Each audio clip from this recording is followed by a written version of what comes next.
Welcome to Triangle BNI. Today's show is brought to you by Simply Done Concierge. One of the things we can't make more of, folks, is time, but we can help you be in two places at once.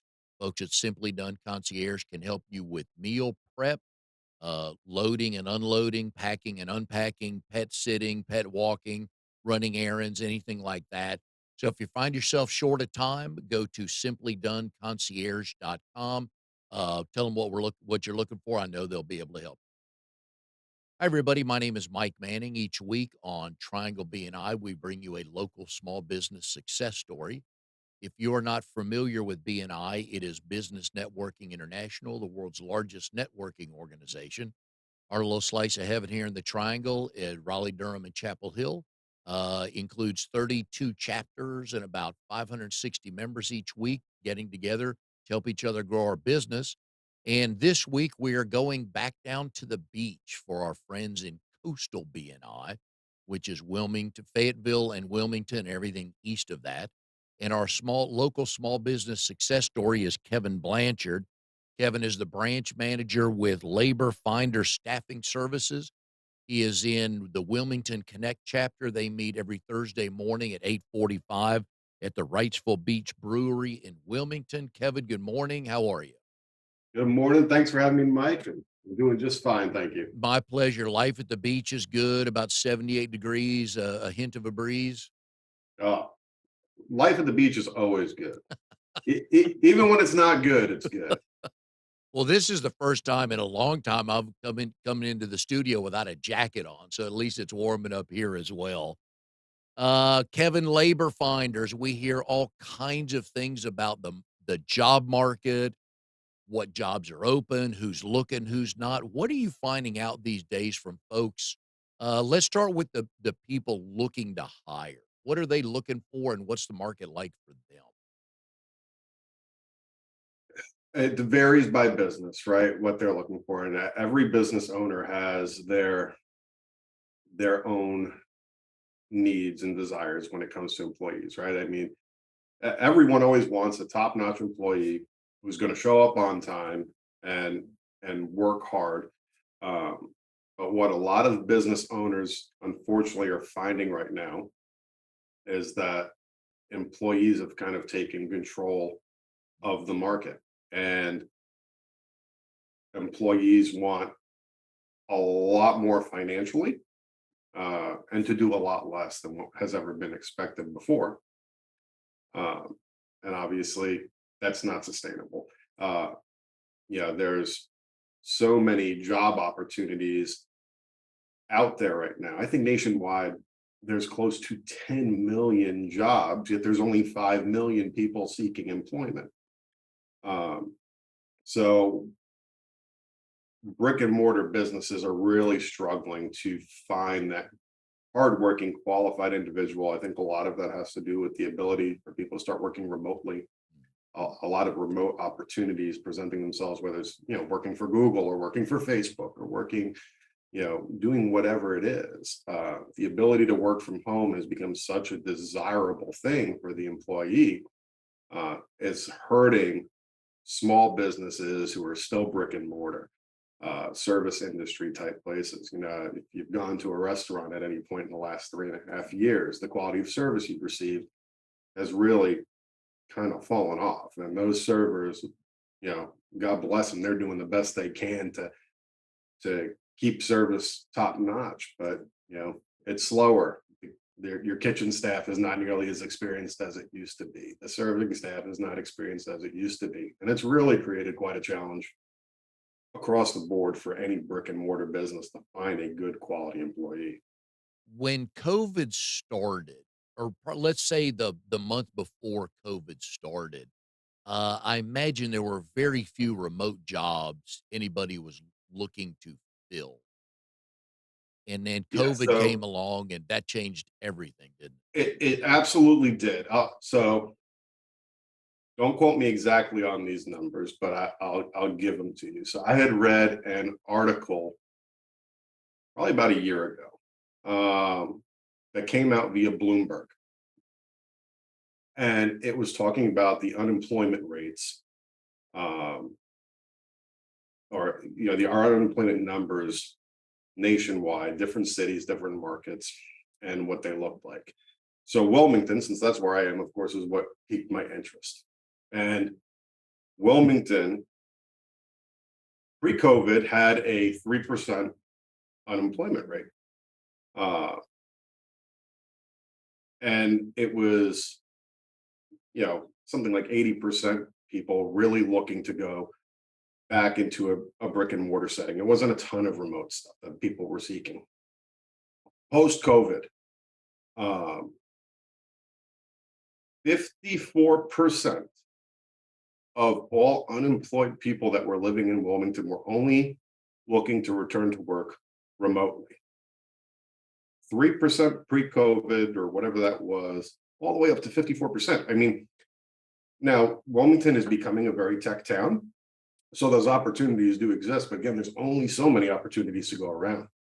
Um, so it's really interesting that just to see the shift in how people are doing business nowadays.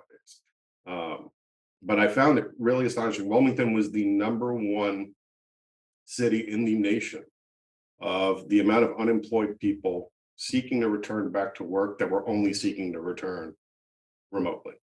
And that makes a lot of sense because I've read stories that a number of people from the Northeast who work remotely just sold their house and moved to Florida, where there's no Oh, state income tax. The weather's good. And if your company says, hey, live where you need to, stuff like that kind of makes sense. oh, absolutely. I mean, the population in Wilmington itself, just since COVID, um, has gone up exponentially. And Wilmington's been growing even pre-COVID. This is a really desirable place for people to live. People want to come, and you kind of get the best of both worlds. We've got a great little downtown district. We're close to Wrightsville Beach or Carolina Beach. So there's a lot going on for a city that still feels like a small town in a lot of ways.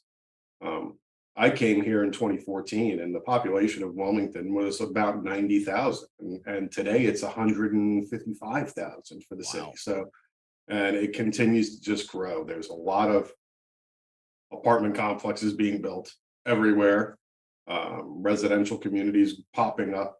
So it's a continuously growing market, which is exciting for some. Um, for a Wilmington native, if they have hair left, they're pulling it out, um, because along with all that, you have to have the infrastructure to go along with it, right? So there's going to be a lot of road construction and things like that that are going to happen over the next several years to support the influx of people coming to the town. When job seekers are looking for something in the Wilmington area, I think generally people will go to they'll go to LinkedIn or all those places. They'll go to the company website to see what jobs they have listed. How many people find you, and is it industry not specific, but certain industries more than others find good work through you? So I'll answer the first part by saying not enough people come and find me. All right, we'll start there. Fair enough. Um, I always want anyone with any industry to come in, because that is my job, is to help them find meaningful employment, regardless of industry. If it's not something that I would ever step foot in, I've made enough connections in this town since I've been here to direct them to someone who can. Um, with that being said, yeah, we have been short employees continuously for 3.5 years, right? Since COVID really happened. There's always plenty of opportunity. Um, on the industry side, it's all in the name, right? So we can touch any industry. I love staffing salespeople and administrative assistants and things like that, on that white collar piece. But LaborFinders doesn't scream, find me someone with QuickBooks experience. LaborFinders screams, find me someone who can swing a hammer, use a shovel, run a piece of equipment. So in this market in particular, I'm super heavy blue collar. I do a lot of construction. Um, we do a lot in the commercial construction space down here. We do a lot in the road construction space. Uh, I have been working and am slowly branching out into those other industries, because it's necessary, right? We can't, in a market that's forever changing, you can't stay stagnant or you're going to get left behind. So I'm working to diversify my business more and get into more of that white collar stuff and make it more known that we are able to staff in those other industries. What industries do you enjoy working with and finding workers? And I guess some of that might be with just the amount of luck and success you've had with it. What kind of industries just kind of pique your interest? I mean, look, construction's a breeze, right? It is. It's there. There's a ton of it going on. Um, Margins are great, so I'll never complain about them. But it's really not so much, Mike. It's not about the industry that I love servicing more than another one. It's about the people. It's about the people who are down and out on their luck at a particular point in time in their life that, they're looking for ways to fill in gaps between employment opportunities. If they've been recently laid off, and they're looking for that next job, we might just be a pit stop on the way to that next career. They might be coming to us to seek out that next career. Um, at the end of the day, it's really about helping people and changing lives. I don't really care what industry it's in. I don't care what experience they have. My goal, our goal here every day, is to positively impact someone's life. And if that means it's in construction, great. If that means it's in the hospitality industry, great.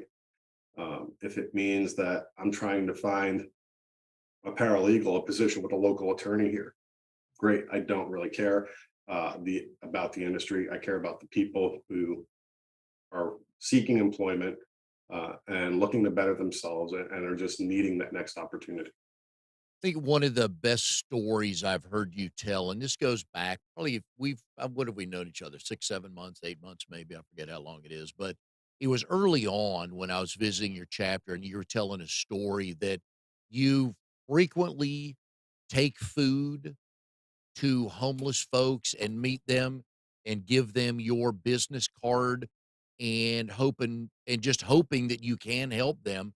And I think the tail end of that story was that you met a guy one day and he ended up being, I think, a supervisor in Yeah. a So, yeah. yeah, that was so one thing I encourage. Look, there's so much value into being in BNI, right? I mean, I can get referrals for business for different businesses that need help all the time, and most members of BNI probably know a business who's struggling to find employees right now.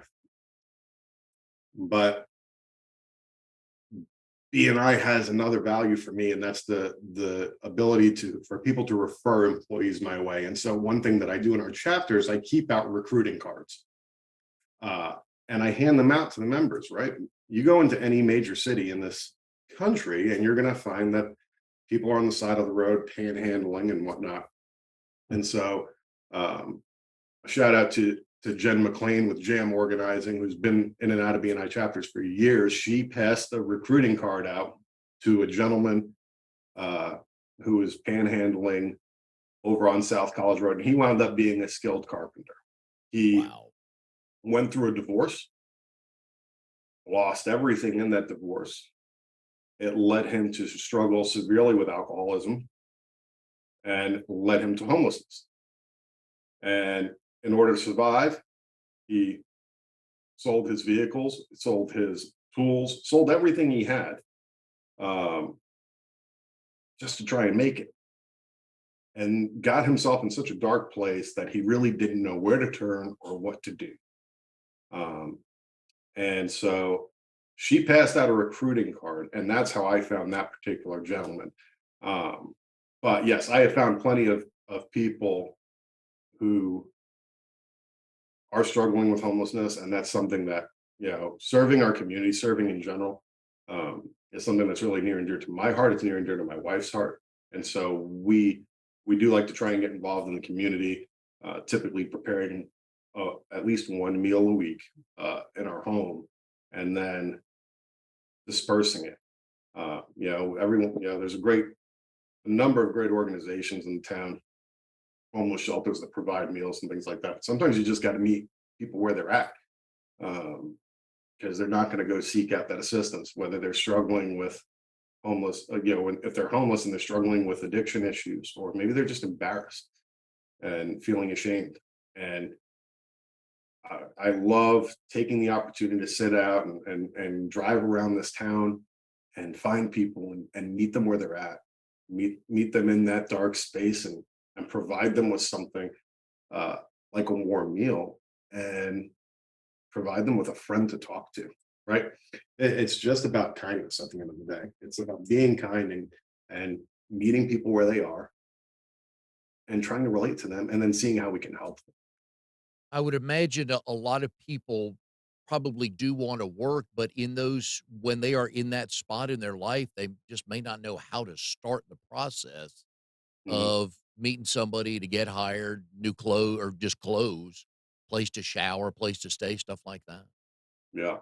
No, it is tough, and going around the community. So I started serving these meals back in COVID. That's when we started doing it. So we've been doing it nearly every week for about 3.5 years.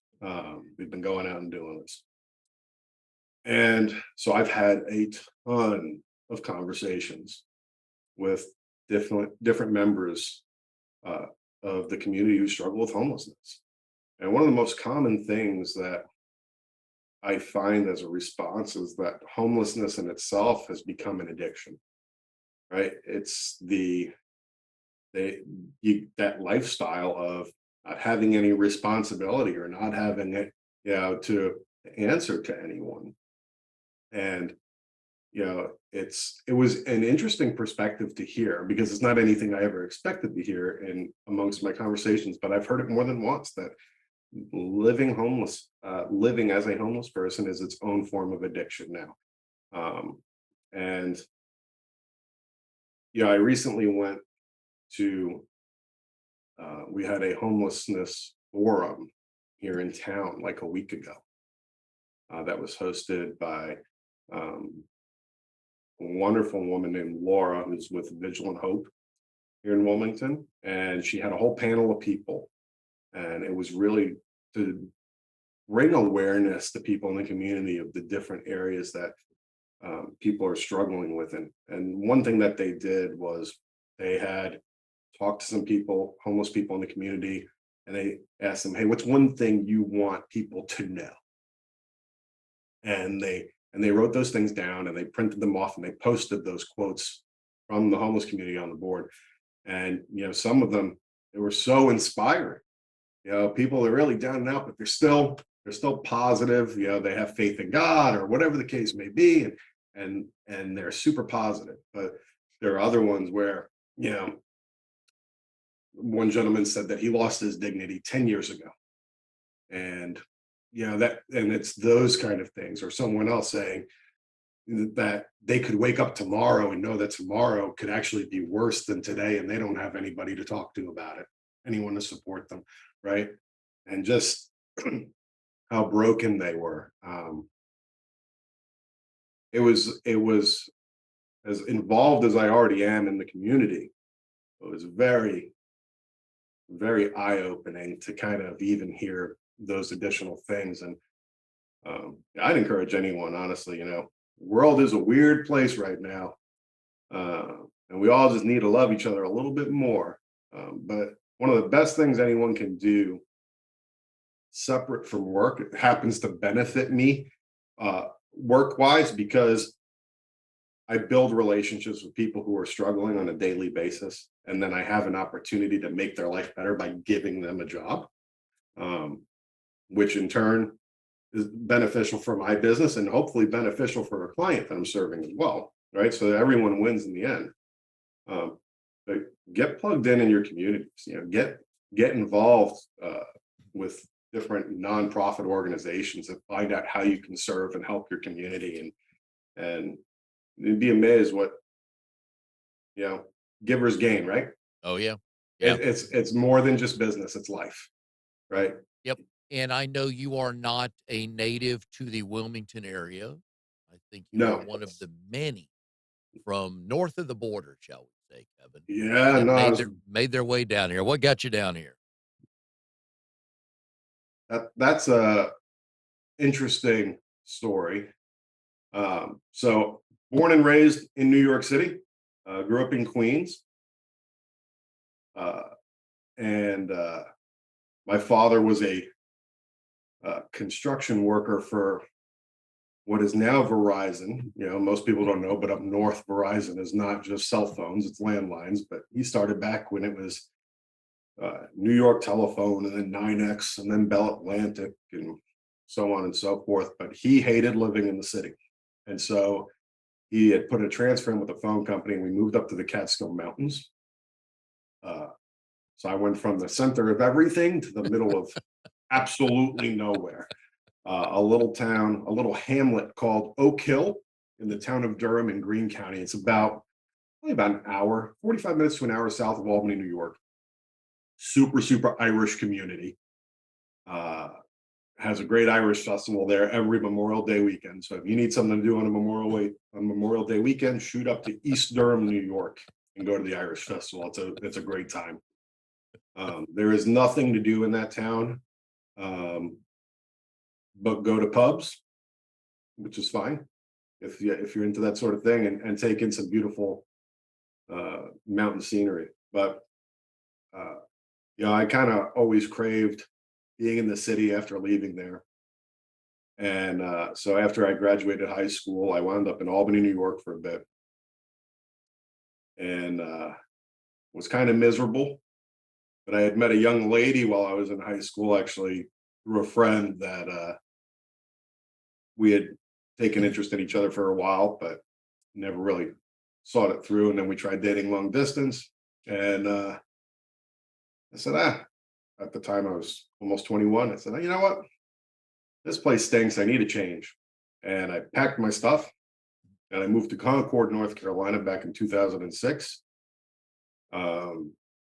And continued my relationship with that person for a while. Didn't work out in the long run.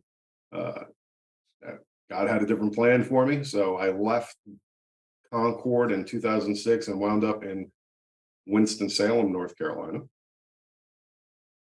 Kind of doing a fresh start. I kind of left everything behind in Concord other than the furniture out of my man room and my dog, and took a job as a assistant manager with this company called LaborFinders, and interviewed, and honestly, I'd never worked a desk job in my life. I've always been in sales, but needed a job to pay the bills. Found the cheapest apartment in the hood in Winston-Salem for me and the dog, and accepted the position, and eventually was given an opportunity to do sales in a full-time capacity. And I only stayed in that role for about 4.5, 5 months. And they said, "Hey, do you want to move to the beach, Yeah. run the show?" And that was a pretty easy answer. So, and then I came to Wilmington in 2014. So that's kind of my trek from the north to the south to a little bit back north and then southeast, All right? right. Well, I want to go Uh, back to your around. days in the Charlotte area. I believe it's Yeah. Charlotte, where Yep. you were an MC and a DJ. Yeah. So So that was, hang on a sec. I need to know your DJ name first. so I wasn't that kind of DJ, right? I wasn't on air. All right. So we'll rewind again here back to the previous relationship here. We did get married, and we hired a DJ, and uh, guy's name was Vito. So naturally, as someone from New York, a guy named Vito's got to do your wedding, right? I mean, it just makes sense.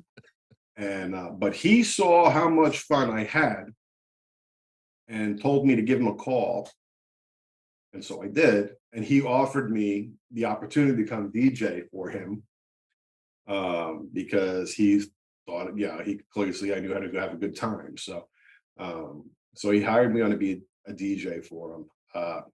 And at the time, I was in the middle of attending the Connecticut School of Broadcasting, which has a campus in Charlotte. So I was learning to do a lot of radio and television production stuff, on air, behind the scenes.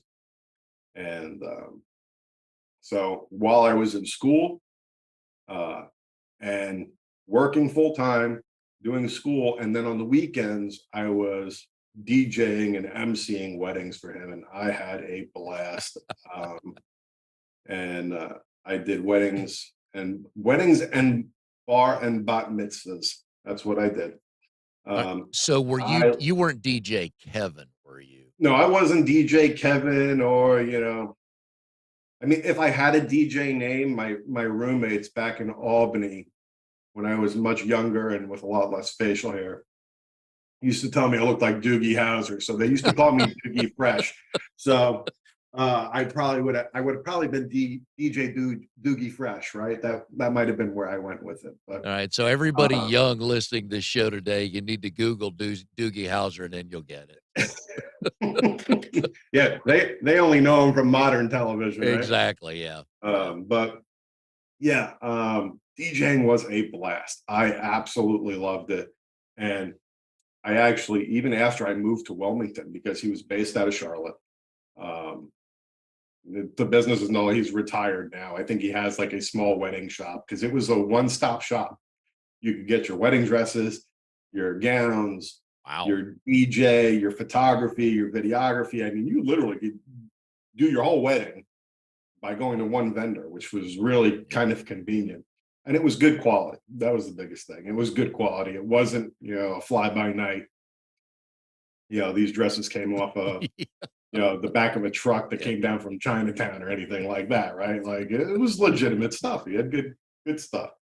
Um, I absolutely loved it. And I got paid cash under the There table. you go. So hey, there was a win all the way around. Alright, Nothing like so getting paid $50 an hour to go party and have a good time. there you go. So So give me the give me something you saw one day at a wedding that you couldn't believe happened, either good or bad.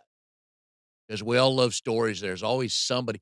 Usually, it's the best man who thinks. And here's a note to all the people who are going to be a best man in the future. Keep. You're not as funny as you think you are. Don't talk too long, and do not bring up former dates of the groom. Just don't do that. But most best man, we think we're way funnier than we are, and it generally doesn't go over. But I got to believe you've seen an awkward moment or two at a wedding. yeah, I mean, there's been the standard, we I did a wedding one time out in what's it called? Tiga K, which I believe is in South Carolina. Because I traveled to a variety of different places. I went as far south as Atlanta to do some weddings, and as far north as on base up in Norfolk. Um, and they had this bright idea that they were going to make the bride walk down this metal staircase. It's outside, nice little spiraling staircase. Um, and then as she came down the spiraling staircase, she would walk with someone holding an umbrella over her head and escort her under the outside tent that they were holding the ceremony in. Now, I don't know about you, Mike, but I don't have personal experience, but heels and metal stairs Yep. and rain Yep. are not a good combination. And so needless to say, that bride slid down a couple of steps in that spiral motion. Oh. So that was a little awkward and embarrassing. The same wedding at the ceremony, those the groom and the groomsmen partied Yeah.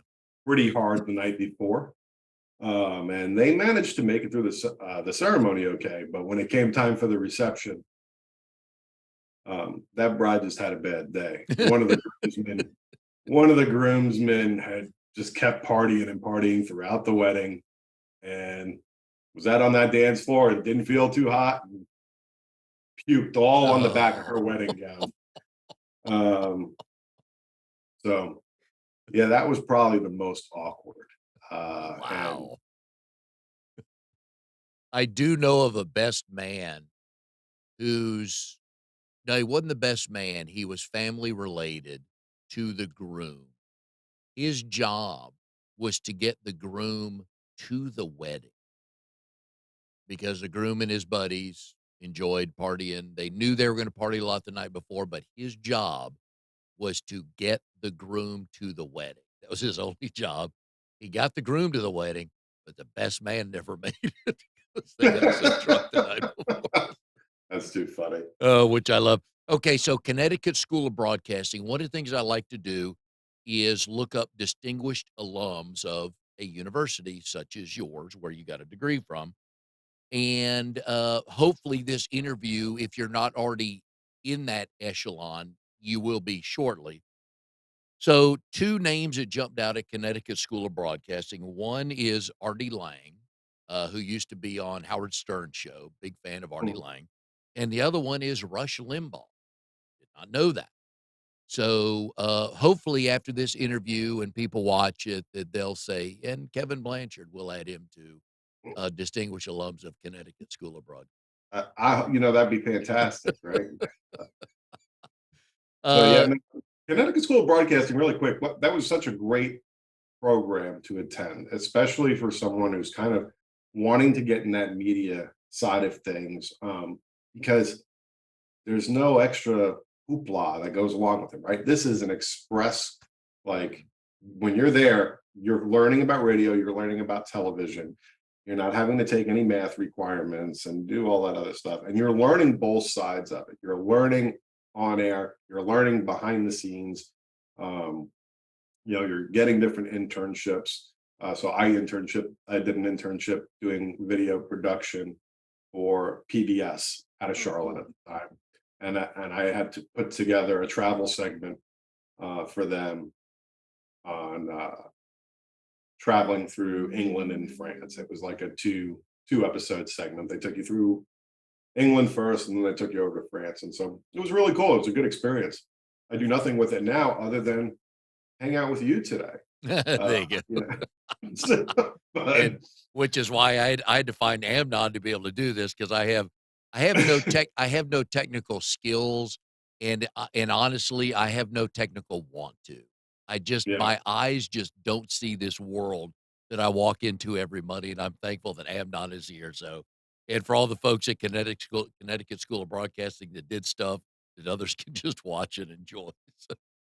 So, you mentioned earlier, so one of my favorite questions to ask when I have a married guest on the show, and you had mentioned your wife earlier. Her name is Charity. You guys have two kids, which we'll get to in a minute. But how did you two actually meet, and do you both tell the story the same way? I think my wife avoids telling the story at all, um, because it is not the typical way people would meet.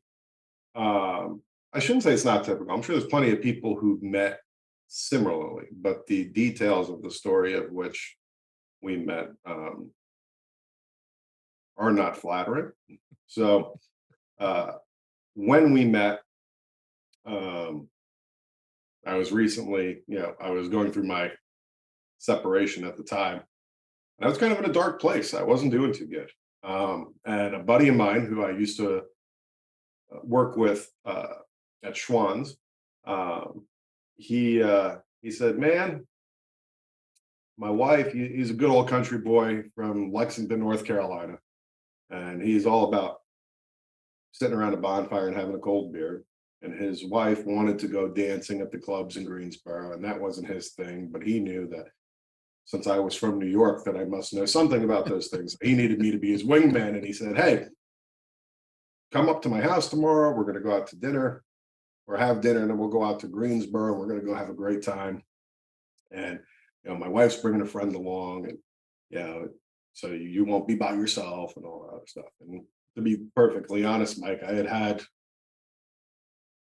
two, 5 or 6 cocktails, probably too many when we had the initial conversation. So the next day, I didn't remember having the conversation. And so he calls me up the following day, asking me where I am. And I was like, no, at home, doing the same thing I was doing yesterday. What are you doing? And he's like, you're supposed to be here 2 hours ago for dinner. Oh, Right. And Lexington and Concord are, a good hour and a half apart from oh each yeah. other. And so needless to say, his wife wasn't too thrilled with me. Um, and neither was his wife's friend, who was ready to go out and dance and have a good time. I said, well, I'm not going to make it up there. There's no way I could drive an hour and a half. And so they wound up driving an hour and a half down to Concord. And the first time my wife met me, I was sobering up and freshly out of the shower. I literally answered the door in only a towel and just said, "Hey, come on in." And, apparently her standards were low at that time, because all these years later we're still together, right? So, that was, we're getting ready to celebrate our 10-year anniversary this year. So, um, but I can see where she either doesn't tell it or might tell it differently. So, he doesn't tell it at all. I okay, promise you. all right. Where I would brag about Oh, yeah, as you should, yeah. Where yeah, because in a towel with that beard, I mean, who wouldn't fall in love with you right there, right? uh, I couldn't grow it in this thick back then. It grows in that. So where and when, was the actual first date?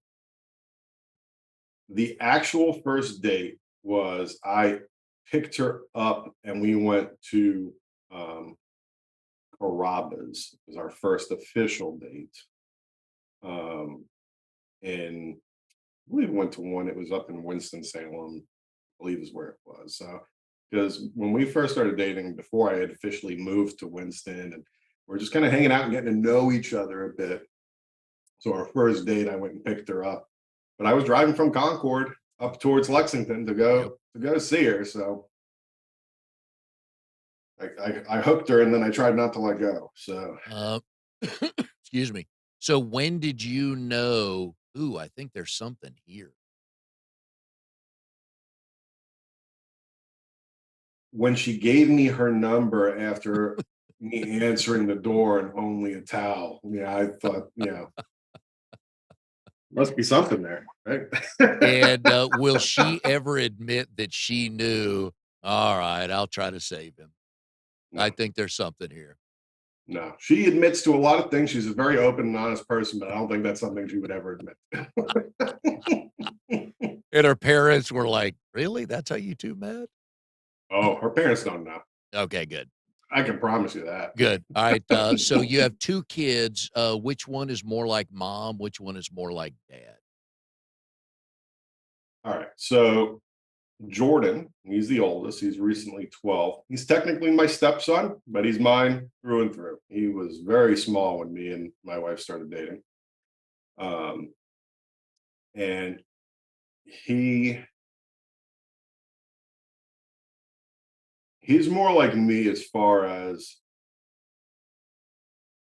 being a loudmouth, but definitely more like his mother as far as being a bit more shy and reserved.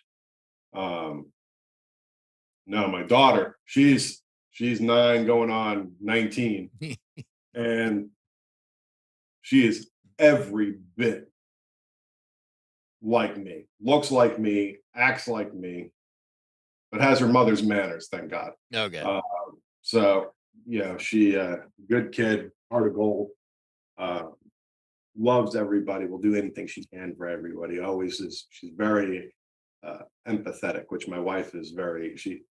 Uh, as empathetic as I think I am towards people, my wife puts me to shame. She is the most empathetic person I've ever met in my life, and it's not even close.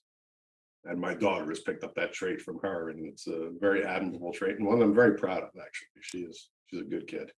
My wife and I have 2 boys, but each of my sons has a daughter now. So they thankfully got with the program. I have 3 grandkids now, and I have 2 granddaughters. They each have 1 daughter, and I'm just, tickled pink to watch that relationship grow and what it's like to have a little girl in the house. Because I knew Yeah, nothing it's other than an older sister, I have no knowledge of raising a little girl. yeah, she is turning into a little pistol, I'll say that. She really is. But she knows she's a daddy's girl. She knows she continuously just kind of push and pry and poke, and nothing's gonna happen. She N knows it. I Now know it. Everyone knows it. when some guy tries to get real cool or stupid with her one day, she'll call him out right there and just walk away, right? Oh yeah. Good, Oh yeah. good. Yeah. The one thing, I don't want to get too far off topic with it, but as as a parent, it amazes me what parents, a lot of parents my age, it amazes me what they allow their kids to do and to get away with, even at 9, 10, 11, 12. Like even honestly, even the schools nowadays, it amazes me. I drop my son off at middle school and I'm seeing these young ladies get dropped off, and I look at what they're wearing and I'm like, what happened to Amen. dress codes? That is the What dress happened code, to dude. teaching your kids some modesty, like, and self-respect? Like, oh, it's just, Yep. I could spend a full episode with Oh, you yeah. Yeah. complaining about parents my age Yep. You because they're idiots. you now sound like me, like the old guy on the front porch is like, what happened? When did that change? But I'm with you. I'm amazed and but I guess the clothes that we wore, I think my parents' generation probably said, "Why are those?" You remember the basketball shorts back Oh, in yeah. junior high school that the guys had to wear and stuff like that, right? So I imagine it's a generational thing, but I don't remember it like this either. It's like, yeah, what happened to, like, it had to go to your fingertip, Yeah, right? Like, that yeah, was the thing, yeah. and that's Oh, yeah. it's crazy. So how important is New York Rangers hockey in your house? Say that one more time. How important is New York Rangers hockey? In your house. It is important enough that if we acquire a family pet, they must be named after a New York Ranger. Um, I eat, breathe, sleep the New York Rangers. I love hockey. I grew up playing hockey. I grew up going to Madison Square Garden as a kid, Nice. and it's more than just the house. Yep. When I hired my assistant manager initially here, I joked with her that that was a requirement, Mhm. that she be a Ranger fan. Since she wasn't a hockey fan, she had to be a Ranger fan. Then she married a Philadelphia Flyer fan, and I threatened to fire her for Well, it. I But yeah, thankfully you brought that up because I was going to bring this up that your LaborFinders sign screams Steelers and Penguins in hey, Pittsburgh. What's up with that? Can't you change to blue and red, at least for the Wilmington area? so that's a whole corporate thing. I'm not allowed to mess with that Can stuff. you buy Trust the company and change the colors? me. I wish I could. I wish I could. I wish. Yeah, hey, I got them to actually make me recruiting cards that use UNCW colors and did that logo in Okay. straight yellow. Yeah. And so I've got some recruiting cards. So at least I get something a little more Wilmington-esque around here. Now Trust me. yep. I, What was Charity's first night like when she watched you watch a Rangers game? so she's a much more quiet and reserved person than I am. She has to be. Yeah. Right. Yeah. And I I would imagine she was slightly mortified. Um, because I'm not the Ranger fan that sits quietly and mumbles under my breath. Yeah. Right. I am I won't throw things at my TV because TVs are expensive. But like, it's one of those things that if they're playing poorly, just go in the other room Yeah. because you're not going to enjoy yourself. I'm a Yep. miserable human being to be around when the Rangers are doing bad. But probably I think I'm a good time when they're doing well. So That is funny when kids first get, exposed to one of their parents', teams or, uh, hobbies or something like that, and they just look around like, "Wait, what is going on?" I have that with Tennessee football growing up. I raised my boys the wrong way. I'm way Look, better now, but I was not a good parent on Saturdays when Tennessee football was and to the kid's point, right? My daughter, daddy's girl, pulls for the Rangers right along with me, no good. problem. My son Yep, pulls for the Hurricanes just to spite yep. me, That's just it. to spite me. That's his job. Yeah. Yep. So So one day, maybe one of his he has a son, and he'll become a Florida Panthers fan, right? Or a who knows? Yeah. Capitals fan, yeah. Kevin, we've been putting your number on the screen here. We appreciate the time, love the story, and what you do for the community. What is something real quick, a tidbit, if somebody's looking for a job in the Wilmington area, what do they need to do other than call you? Look, you can just show up, right? Okay. Our office is open. We my staff is usually here around 5:30, 6 a.m. Yep. We have, if you don't have computer access at home, and you know, come in, do an application. That's the first step. Just get the application done. We are e-verify compliant.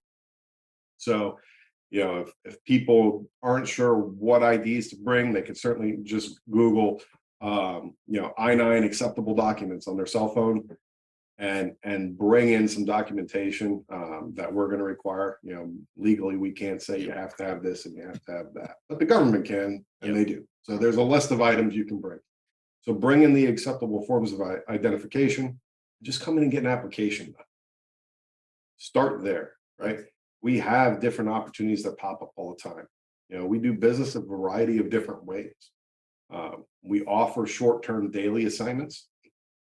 So if you are a college student who's looking to just make some side money when you don't have classes on particular days, or if you're working part-time somewhere and you really like it, but you need just that little bit of extra income, we do have daily opportunities that pop up, and we offer next day pay on those opportunities. So if you work on Monday, you're paid Tuesday morning. Wow. Uh, and we can do that via direct deposit to your bank account, which the bank takes 2 to 3 days to process. But we also work with a Wisely card, which is issued by ADP, where we can process that payroll and it's on that card within about 30 seconds of hitting pay. So when someone gets paid Tuesday morning, that money is actually readily available to them Wow. right then and there.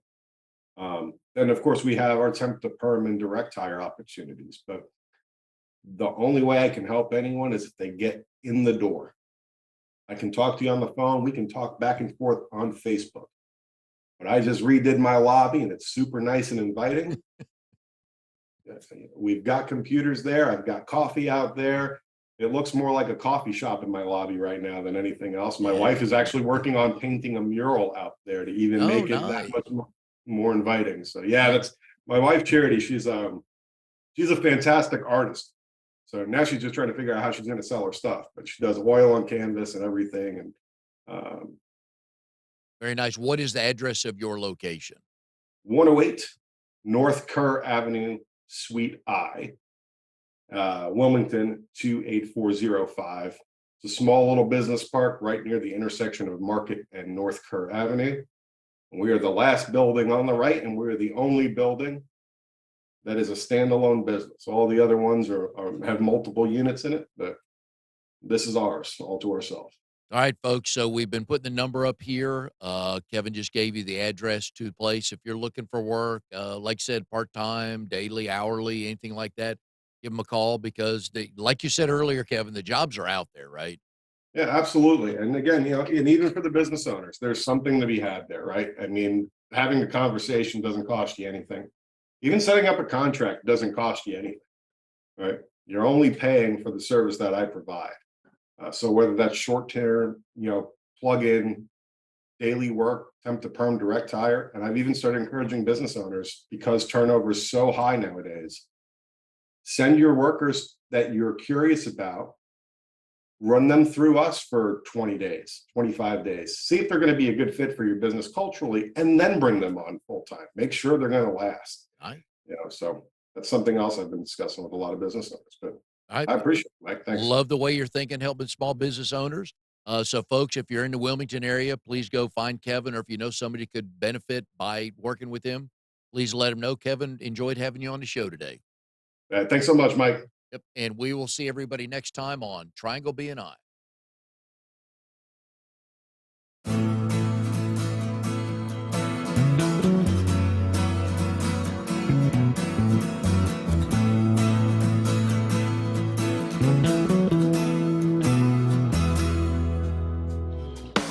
You are tuned to the Nissan Communications Network. If you tuned in too late, you can always watch each program in its entirety or download an MP3 audio file of it in the archives section at nissancommunications.com. Don't forget to subscribe to our YouTube channel, follow us on Twitter, and like us on Facebook. Sponsored by StreamingGear.com, Carolina Apparel, and DeltaForce.net.